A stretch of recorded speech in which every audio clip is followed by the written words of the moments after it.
आता भांडवली खर्च, कारण आपल्यापैकी प्रत्येकाला माहिती आहे की तुम्ही कर्ज तर एवढं घेताय, भांडवली खर्चात काही वाढ झाली आहे की नाही. भांडवली खर्च केला तरच राज्य त्या ठिकाणी खऱ्या अर्थानं टिकणार आहे. आणि म्हणून 13-14 साली आपला भांडवली खर्च होता वर्षाला 25,129 कोटी. 25,129 कोटी. आता तो किती झालाय? आता तो झाला आहे पॅरास्टेटल सहित 2 लाख कोटी.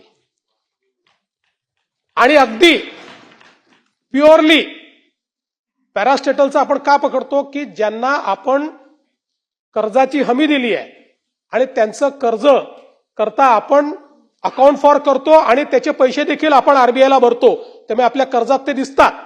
त्यांच्या सहित तो 2 लाख कोटी आहे आणि त्यांना काढूनही टाकलं.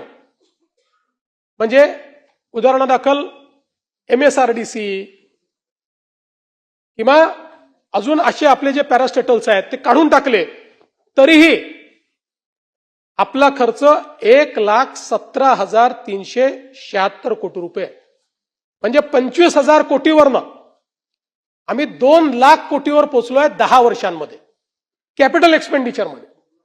आणि म्हणून मला असं वाटतं की ज्या तुलनेनं कर्ज वाढल्या त्याच्या कितीतरी पट तुलनेनं आपण भांडवली गुंतवणूक या ठिकाणी वाढवलेली आहे.